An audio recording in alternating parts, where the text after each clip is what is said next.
Assalamualaikum warahmatullahi wabarakatuh. Halo teman-teman, perkenalkan saya Dewi Nur Azizah, mahasiswi Prodi Manajemen Pendidikan Islam dari Sekolah Tinggi Ilmu Tarbiyah Fathahillah Cilengsi, Bogor. Baik teman-teman, hari ini kita akan membahas secara singkat mengenai pengertian, ruang lingkup, serta manfaat mempelajari perkembangan pemikiran modern dalam Islam. Oke teman-teman, kita langsung saja kepada pembahasan. Sebelumnya, kita harus mengetahui dulu apa itu pemikiran. Pemikiran di sini adalah proses berpikir menggunakan akal pikiran yang jernih untuk menyelesaikan problematika berdasarkan konsep yang ada. Kemudian modern, apa itu modern? Modern adalah pembaharuan, sesuatu yang baru, sesuatu yang update atau sesuatu yang terkini. Menurut Harun Nasution dalam Hamdani 2012, bahwa kata modernisme dapat diartikan sebagai pembaharuan atau dalam konsepsi Islam dikenal sebagai istilah at-tajdid atau baru, sehingga dapat diartikan sebagai pemikiran dan gerakan untuk menyesuaikan paham-paham keagamaan Islam dengan perkembangan teknologi dan kondisi masyarakat saat ini. Selanjutnya, apa sih tujuan kita mempelajari tentang perkembangan pemikiran modern dalam Islam ini?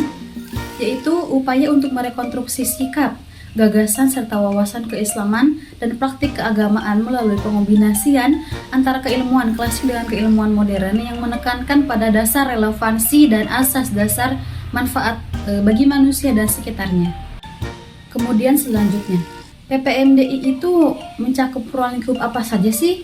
Sebenarnya, pemikiran modern tentang Islam ini tuh mencakup pada seluruh aspek kehidupan kita. Namun ada beberapa ruang lingkup yang dapat saya sebutkan, yakni yang pertama, sejarah pemikiran modern, yaitu mengkaji perkembangan pemikiran Islam dari era klasik hingga modern, termasuk pengaruh kolonialisme dan globalisasi.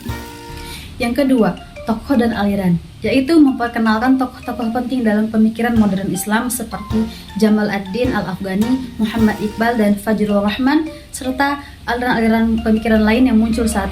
Yang ketiga, ada masalah sosial dan politik, yaitu menganalisis respons pemikir muslim terhadap isu-isu politik, sosial, dan ekonomi di dunia Islam termasuk demokrasi, hak asasi manusia, dan gender. Selanjutnya yang keempat, ada dialog antar budaya, yaitu meneliti bagaimana pemikiran modern Islam berinteraksi dengan tradisi dan budaya lain, dan kontribusinya terhadap dialog lintas agama dan budaya. Selanjutnya yang kelima, etika dan moralitas, yaitu membahas perkembangan pemikiran etis dalam konteks modern, termasuk tantangan dan solusi yang ditawarkan oleh pemikir muslim. Kemudian yang terakhir adalah tantangan dan kontribusi, yaitu mengidentifikasi tantangan yang dihadapi pemikiran Islam modern serta kontribusinya terhadap pemikiran global dan perkembangan ilmu pengetahuan. Oke, selanjutnya, apa sih manfaat yang bisa kita dapatkan dengan mempelajari perkembangan pemikiran modern dalam Islam ini? Sebetulnya, ada banyak sekali manfaat yang bisa kita dapatkan. Namun di sini saya hanya menyebutkan beberapa saja. Adapun manfaatnya yaitu yang pertama, menumbuhkan sikap moderat, yaitu sikap yang menghindari kekerasan atau keekstreman dan cenderung mengambil jalan tengah.